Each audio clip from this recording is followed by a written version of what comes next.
प्रभु के अंतिम वाणी, वीर प्रभु के अंतिम वाणी, सुन लो और सुना लो, जीवन धन्य बना लो, जीवन धन्य बना लो। वीर प्रभु के अमृत वाणी, वीर प्रभु के अमृत वाणी, सुन लो और सुना लो, जीवन धन्य बना लो, जीवन धन्य बना लो। अमर लोक से च्युत हो नमीश्वर, नर भव में आते, उपशांत मोह के हो जाने से, याद पूर्व की बातें, मिथिला के रे राजा बनते, मिथिला के रे राजा बनते, उनकी कथा सुना लो,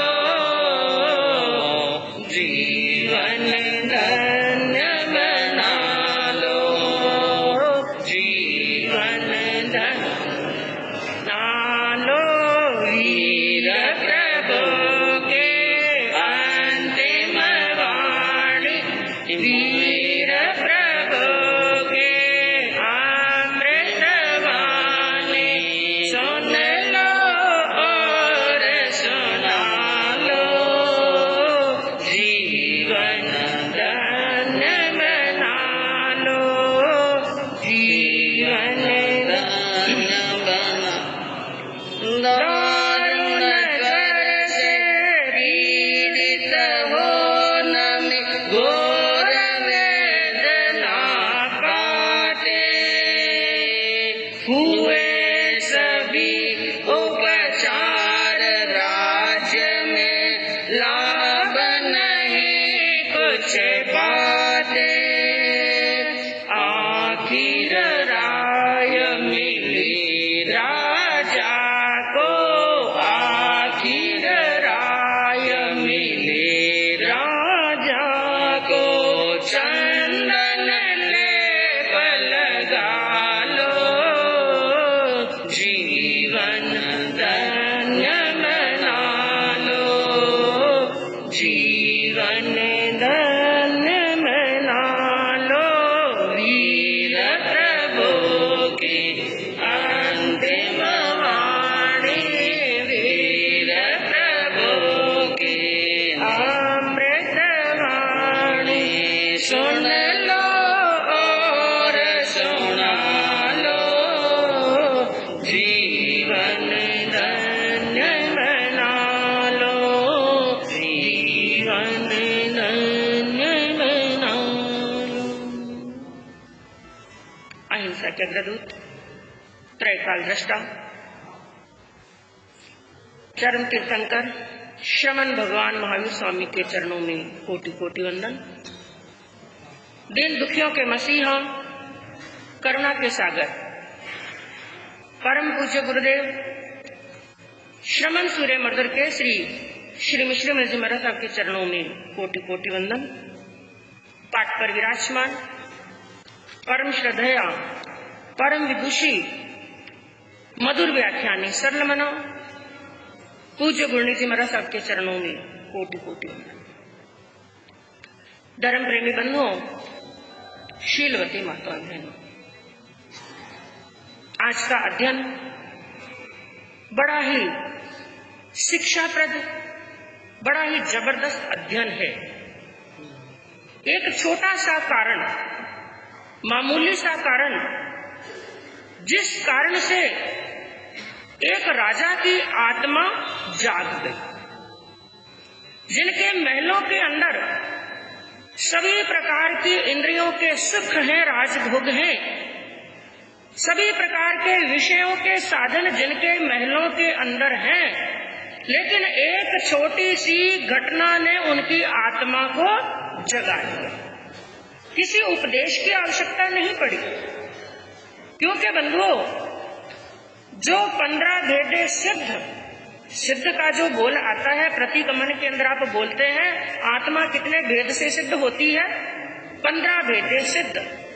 जिनके अंदर आपको यदि याद हो, उनके अंदर एक बोल आता है प्रत्येक बुद्ध। क्या आते हैं? प्रत्येक बुद्ध। प्रत्येक बुद्ध का क्या अर्थ होता है कि वैराग्य प्राप्त होने के कई साधन होते हैं। बहने बातें नहीं करें कृपया, आवाज नहीं करें, सबको डिस्टर्ब होता है, आपकी आवाज आती है तब। तो वैराग्य उत्पन्न होने के कई कारण होते हैं, जैसे साधु संतों का उपदेश श्रवण करके, जिनवाणी को श्रवण करके वैराग्य उत्पन्न होता है। या कई बार प्रवचन सुनते सुनते कई ऐसी घटनाओं के बारे में, कैसी ऐसी आत्माओं का वर्णन चलता है जिनके वैराग की कठिन साधना की बातें सुनते हैं तो क्या आ जाता है? वैराग आ जाता है। उनके अंदर एक होते हैं प्रत्येक बुद्ध, यानी इस प्रकार से वैराग्य आना जिनको किसी के उपदेश की आवश्यकता नहीं है। स्वयं बुद्ध यानी अपने आप ही जिनको बोधि की प्राप्ति होती है। और हमारे जैन आगमों के अंदर ऐसे एक नहीं 4 प्रत्येक बुद्धों का वर्णन चलता है। 4 प्रत्येक बुद्धों का वर्णन चलता है, जिनके अंदर एक तो वही नाम है जिनके नाम का आज अध्ययन है, जिसका मूल वांचन किया, जिसका नाम है नमी प्रवज्या। अध्ययन का नाम है नमी प्रवज्या। इस अध्ययन के अंदर नमी राजा का वर्णन चलता है। तो एक तो प्रत्येक बुद्ध हुए नमी राजा, एक हुए नग्गई राजा, तीसरे हुए करकंडू और चौथे हुए द्विमुख। इन्होंने किसी संतों का प्रवचन नहीं सुना, कोई उपदेश नहीं सुना, और इनको मात्र छोटी छोटी घटनाओं से, जैसे नमी राजा का वर्णन आता है, इन्होंने मात्र कंगनों की आवाज सुनी, जिनका वर्णन आपको एक बार पहले भी बताया गया था, आज वापिस बताया जाएगा कि जिन्होंने मात्र कंगनों की आवाज सुनी और उससे क्या आ गया?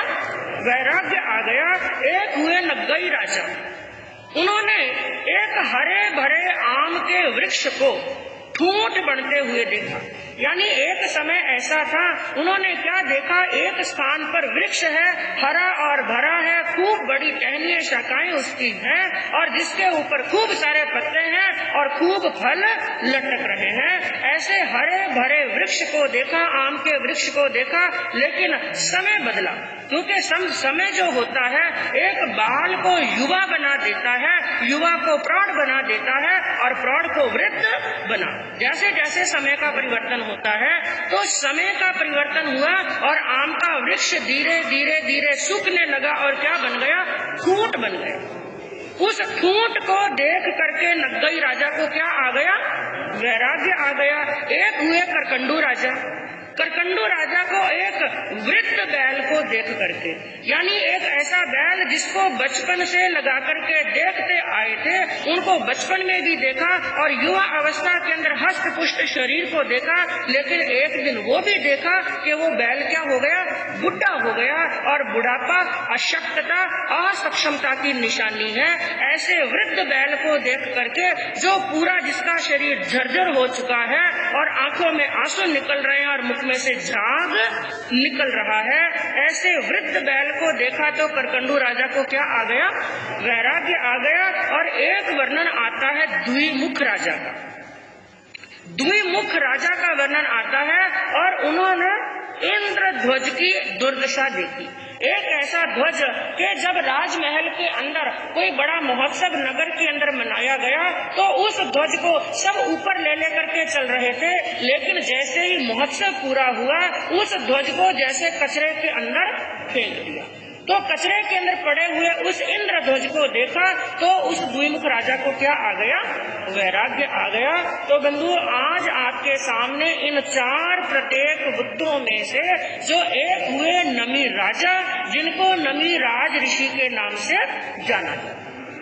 और अभी 4 पंक्तियों के माध्यम से आपने श्रवण किया कि अमर लोक से, देवलोक से चढ़ करके एक आत्मा इस धरती पर आती है, माँ की कुक्षी में आती है।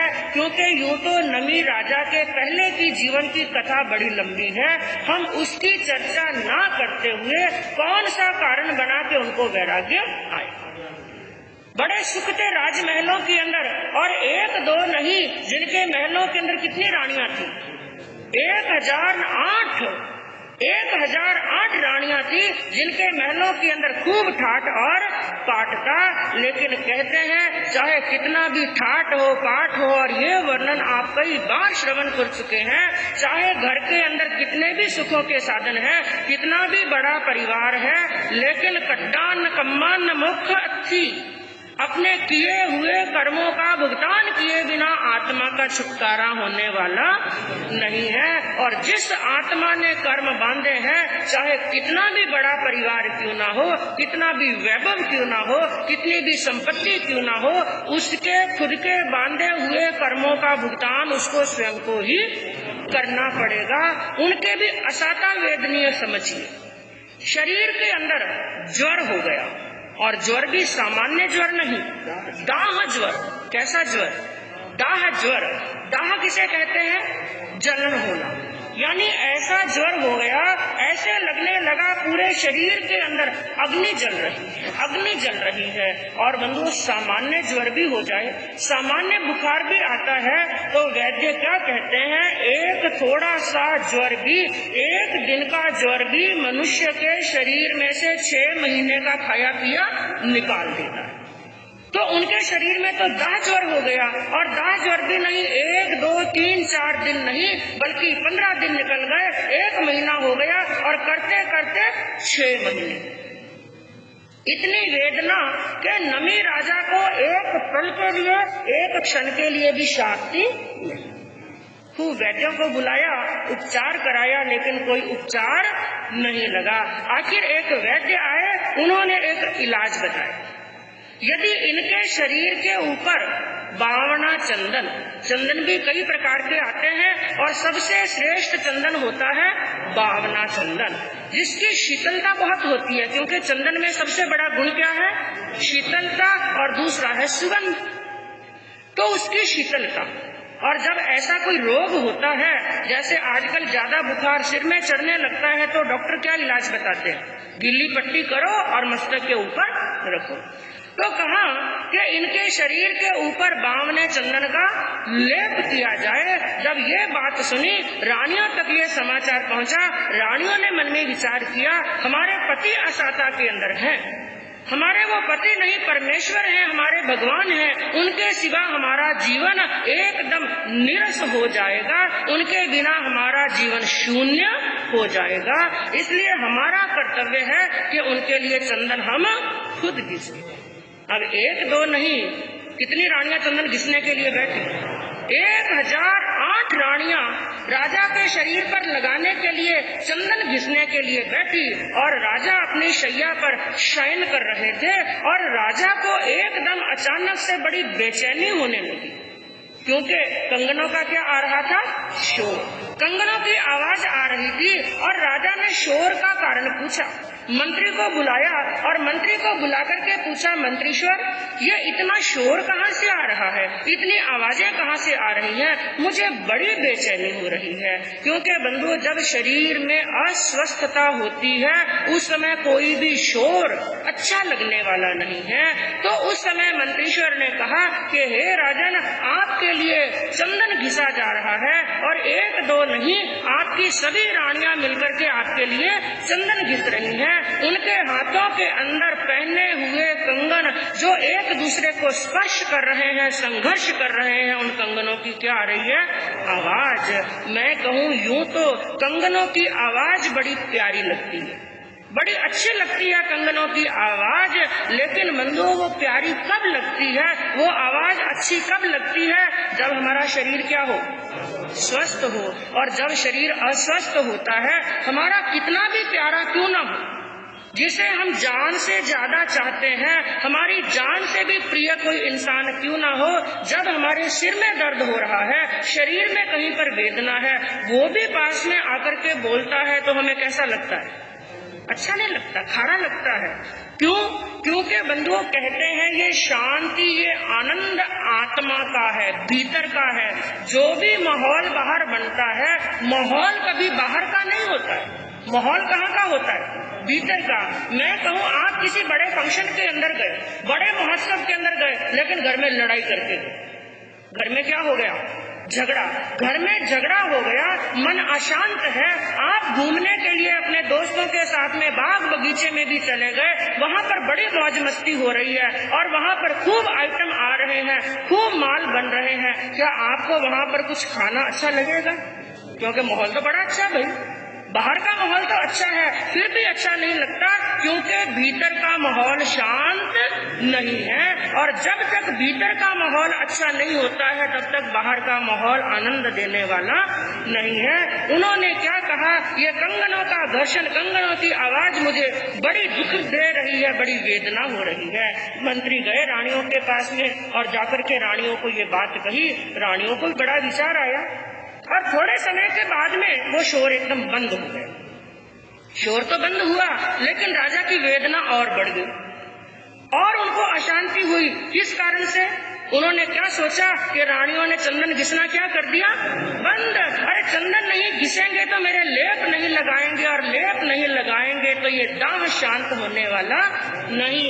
मंत्री को वापस बुलाया और वहाँ पर शोर बंद होने का कारण पूछा, और मंत्री ने वहाँ पर जाकर पता किया और वापस आकर के कहा, राजन चंदन घिसना बंद नहीं हुआ। नमी राजा हैरान हुए, चंदन घिसना बंद नहीं हुआ तो कंगनों की आवाज आनी बंद कैसे हो गई? और आवाज बंद हुई तो चंदन कैसे घिसा जा रहा है?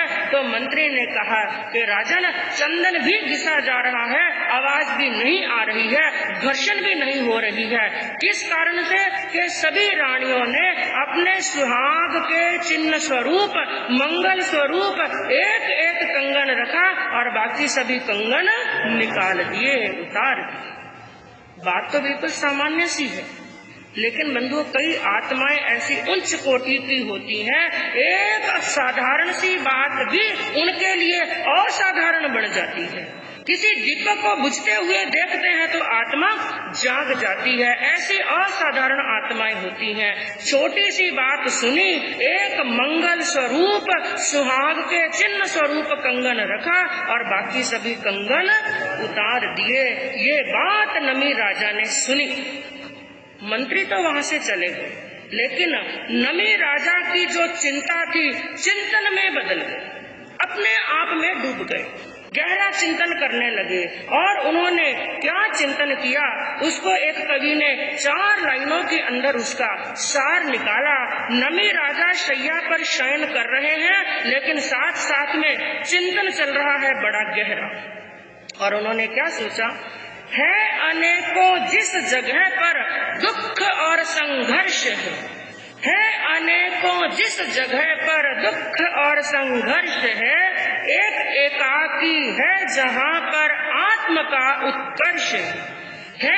अनेकों जिस जगह पर दुख और संघर्ष है, एक एकाकी है जहाँ पर आत्म का उत्कर्ष है। जीतना अंतर रिपु को, जीतना अंतर रिपु को श्रेय कर है सर्वदा। इच्छा रहित नमिराज की वैराग्य सच्ची संपदा, वैराग्य सच्ची संपदा है। अनेकों जिस जगह पर, उन्होंने क्या चिंतन किया? जहाँ पर अनेक हैं, क्योंकि कंगन हाथों में क्या थे? अनेक, ज्यादा कंगन, 1 से 2 यानी 1 से अनेक जहाँ पर है, जहाँ पर अनेक है वहाँ पर कष्ट है, जहाँ पर अनेक है वहाँ पर अशांति है, जहाँ पर अनेक है वहाँ पर दुख है, जहाँ पर अनेक है वहाँ पर व्यवधान है, जहाँ पर अनेक है वहाँ पर पीड़ा है, जहाँ पर अनेक है वहाँ पर संघर्ष है, जहाँ पर अनेक है वहाँ पर असाता है, दुख है, पीड़ा है और वेदना है, और जहाँ पर अनेक है वहाँ पर संसार की बढ़ोतरी। और इसके बिल्कुल विपरीत जहाँ पर एक है, क्योंकि एक कंगन, और मंत्री ने क्या बात कही, एक मंगल स्वरूप है। एक क्या है? मंगल स्वरूप का एक कंगन ही बहुत है, वहाँ पर 10 कंगन पहनने की आवश्यकता नहीं, एक ही मंगल है। तो उन्होंने सबसे पहला चिंतन किया, जहाँ पर मेरी आत्मा अकेली है, आत्मा ही मंगल है। और दूसरी बात उन्होंने क्या सोची, जहाँ पर एक है वहाँ पर शांति है, जहाँ पर एक है वहाँ पर सुख है, जहाँ पर एक है वहाँ पर आनंद ही आनंद है। जब अनेक कंगन थे वो संघर्ष कर रहे थे, आवाज हो रही थी, पीड़ा और दुख और वेदना हो रही थी, सभी कंगन निकाल दिए, अनेक से निकल करके एक में आ गए। मैं भी आज पीड़ा में हूँ, मैं भी आज वेदना में हूँ, क्योंकि मैं किसमें हूँ? अनेक में हूँ। चिंतन चल रहा है, चल रहा है, चल रहा है। ऐसा चिंतन करते करते बंधुओं, जो दाह ज्वर की वेदना थी ना, वो दाह ज्वर की वेदना धीरे धीरे क्या होने लगी?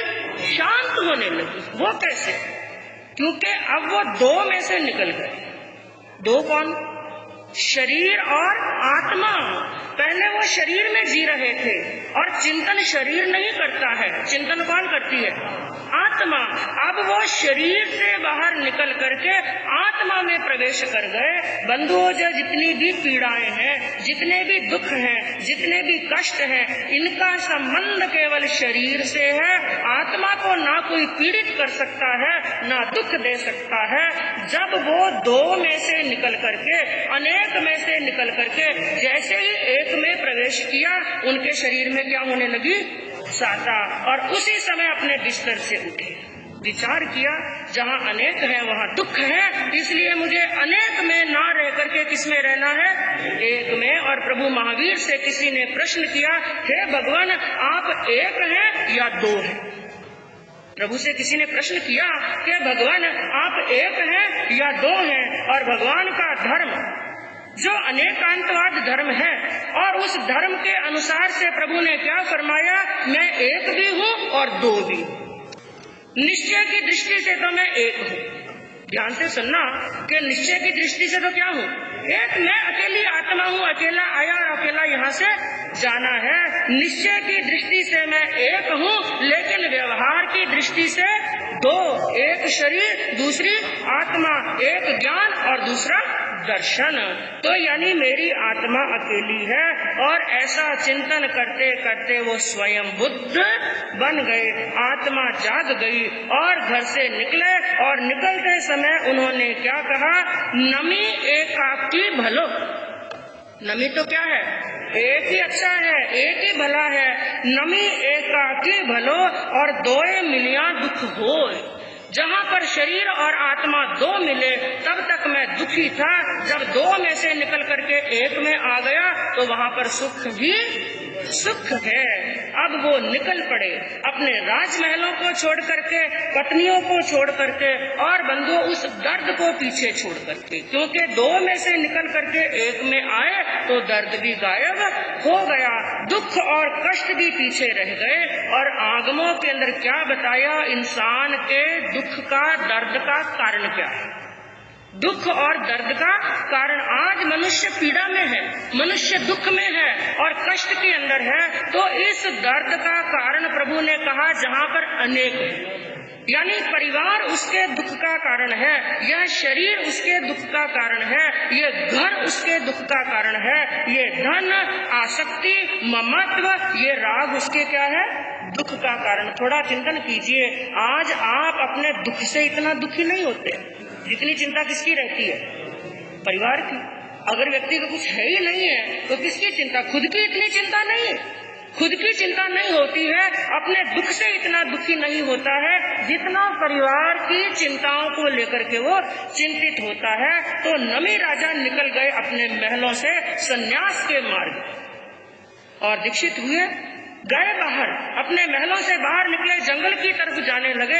वो जंगल की तरफ जा रहे हैं, लेकिन बंधुओं ऐसी आत्माएं जब संयम के मार्ग के ऊपर कदम रखती हैं तो देवताओं के सिंहासन भी डोलने लगते हैं। देवराज इंद्र का, शकेंद्र का सिंहासन डोलने लगा। सिंहासन डोलने लगा। शकेंद्र ने अपने अवधि ज्ञान से जाना, अहो धन्य है नमिराज ऋषि। नमिराज ऋषि ने इतने सुखों का त्याग कर दिया, राजेश्वरी का त्याग कर दिया, राजमहलों का त्याग कर दिया। अपने अवधि ज्ञान से वो जान रहे हैं कि राजमहलों का त्याग किया, लेकिन एक दूसरा चिंतन आया मन के अंदर, क्या इन्होंने किसी दुख से दुखी होकर के किया या सच्चे भाव से किया? क्योंकि शकेंद्र महाराज के पास में, इंद्र के पास में ज्ञान कितने हैं? 3। कौन कौन से? मति ज्ञान, श्रुति ज्ञान और अवधि ज्ञान। लेकिन नमिराज ऋषि के मन के अंदर भाव कैसे चल रहे हैं? ये मन के भावों को जानने का विषय कौन से ज्ञान के पास में होता है? मन पर्यव ज्ञान। और मन पर्यव ज्ञान शकेंद्र के पास में नहीं, यानी उनके मन के भावों की शुद्धता कितनी है, ये जानने के लिए शकेंद्र महाराज ने विचार किया, नमी राजा की थोड़ी परीक्षा होनी चाहिए। क्या होनी चाहिए? परीक्षा। क्या वो राज वैभव सच्चे मन से त्याग रहे हैं? उनकी परीक्षा करने के लिए शकेंद्र महाराज रवाना होते हैं देवलोक से। धरती पर आए और एक ब्राह्मण का रूप बनाया। ब्राह्मण का रूप बना करके जहाँ पर नमिराज ऋषि खड़े थे वहाँ पर पहुँच गए। वहाँ पर पहुँच करके आकर के बंधुओं यहाँ पर इस अध्ययन के अंदर 10 प्रश्न आते हैं जो ब्राह्मण के रूप के अंदर उन्होंने नमी राजा से किए, जिनका संक्षिप्त के अंदर आपको वर्णन बताया जाएगा। जिसमें सबसे पहले उन्होंने क्या किया, एक ऐसा दृश्य प्रस्तुत किया कि नमी राजा की जो मिथिला नगरी है, जहाँ पर वो राज्य करते थे, वो नगरी धुंधु करते हुए जल रही है। चारों तरफ आग की लपटें निकल रही हैं और अग्नि लग रही है। तो वो ब्राह्मण कहने लगे, हे राजन, आप कैसे राजा हो? आपने अपने राज्य का त्याग कर दिया, लेकिन पीछे देखिए आपकी मिथिला जल रही है। आपका कर्तव्य क्या बनता है? अपनी मिथिला को जाकर के बचाओ, राजा का कर्तव्य बनता है। तो नमी राज ऋषि ने कहा, हे ब्राह्मण, मिथिला जल रही है तो मेरा क्या जल रहा है? मिथिला मेरी नहीं है, मेरा क्या है? मेरी केवल आत्मा है, क्योंकि मिथिला है शरीर के समान और नमी राजा है आत्मा के समान। यदि मिथिला जल रही है तो मेरा कुछ भी नहीं जल रहा है। और दूसरा प्रश्न उन्होंने कहा, हे राजन, थोड़ा अपनी उस मिथिला नगरी की तरफ अपने कान लगा करके सुनिए। महलों में से क्रंदन की आवाज आ रही है, महलों में से रोने की आवाज आ रही है। केवल महलों में से ही नहीं, पूरी मिथिला नगरी कोलाहल कर रही है। पूरी मिथिला नगरी के अंदर दारुण स्वर सुनाई दे रहे हैं। बच्चे भी रो रहे हैं, बड़े भी रो रहे हैं, प्रजाजन भी रो रहे हैं। महलों में से रोने की क्या आ रही है आवाज? क्यों ने आपने महलों का क्या कर दिया है? त्याग कर दिया है। इसलिए आप जाइए और अपने महलों को संभालिए। तो नमी राजा ने बंधुओं बड़ी सुंदर बात कही। उन्होंने कहा, ब्राह्मण देवता, आप शायद बहुत बड़ी भूल कर रहे हैं। ये जितने भी लोग रो रहे हैं ना, ये मुझे नहीं रो रहे हैं। किसको रो रहे हैं? स्वार्थ को रो रहे हैं। जैसे एक तीव्र हवा के वेग के साथ में ऐसा वृक्ष धराशायी हो गया, ऐसा वृक्ष नीचे गिर गया जिस वृक्ष के ऊपर सैकड़ों हजारों पक्षियों ने अपना घोंसला बना रखा था, और ऐसी आंधी आई, ऐसा तूफान आया, वो वृक्ष नीचे गिर गया। और जैसे ही वृक्ष नीचे गिरा, सभी पक्षी क्या करने लगे? कोलाहल। क्यों करने लगे? क्या वृक्ष नीचे गिर गया इसलिए करने लगे? नहीं। वो किस लिए रो रहे हैं?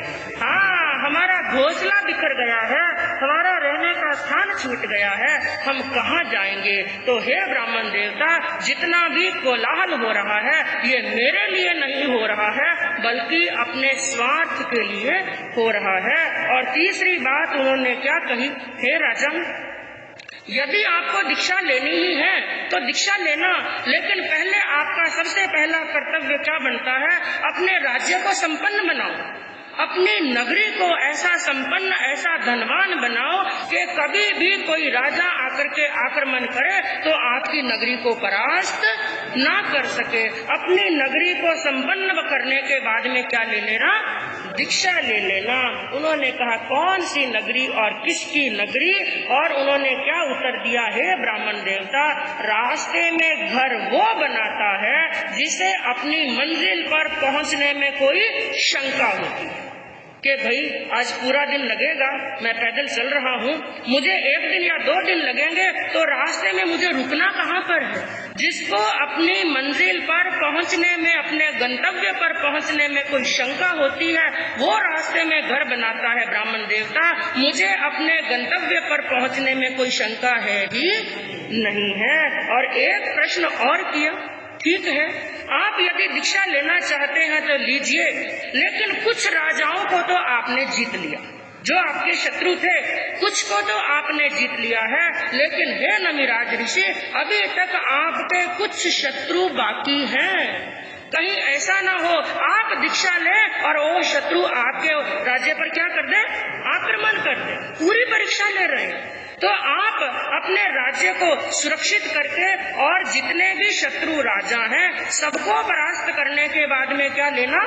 दीक्षा लेना। ये बात सुनी तो नमिराज ऋषि को और हंसी आ गई। उन्होंने कहा किसको जीतना? मैं ऐसी विजय पर निकला हूँ, ऐसा युद्ध करने के लिए निकला हूँ कि जहाँ पर एक को जीत लेने के बाद में सबको जीत लिया जाता है। हे ब्राह्मण देवता, मुझे ऐसी जीत प्राप्त नहीं करनी है कि अनेक को जीतने के बाद में भी मैं हार जाऊँ। क्या कहा? मुझे ऐसी जीत प्राप्त नहीं करनी है कि अनेक को जीतने के बाद में भी मैं हार जाऊं। मुझे ऐसा युद्ध करना है कि मैं मात्र एक को जीत लूं और एक को जीत लेने के बाद में मैं समस्त लोक को जीत लूं। और वो एक कौन है? मेरी आत्मा। बस मुझे मेरी आत्मा को जीतना है, दूसरे शत्रुओं से मुझे कुछ लेना देना नहीं है। और एक बात उन्होंने क्या कही? हे राजन, यदि दीक्षा लेना चाहते हो तो ले लेना, लेकिन दीक्षा लेने से पहले एक काम करो, आप अपने हाथों से खूब यज्ञ करो, ब्राह्मणों को दान दो, ब्राह्मणों को भोजन कराने के बाद में, ब्राह्मणों को दान दक्षिणा देने के बाद में, यज्ञ कराने के बाद में क्या ले लेना? दीक्षा ले लेना। इसका भी बंधुओं बड़ा सटीक उत्तर दिया। सुनने में तो ये सब प्रश्न बड़े सीधे से लगते हैं, साधारण से लगते हैं, लेकिन बंधुओं इनका अर्थ बड़ा गहरा है। तो नमिराज ऋषि ने जब ये बात सुनी कि यज्ञ करने के बाद में, दान देने के बाद में, ब्राह्मणों को भोजन कराने के बाद में दीक्षा लेना, तो उन्होंने कहा हे ब्राह्मण देवता, एक मनुष्य वो है जो प्रति मास यानी हर महीने 10 लाख गायों का दान देता है। ध्यान से सुनना बंधुओं, संयम का महत्व इस अध्ययन के अंदर बड़ा जबरदस्त बताया। एक मनुष्य वो है जो प्रति मास यानी हर महीने कितनी गायों का दान देता है? 10 लाख गायों का दान देता है। और एक तरफ वो आत्मा है जो केवल संयम पाल। संयम का महत्व कैसा?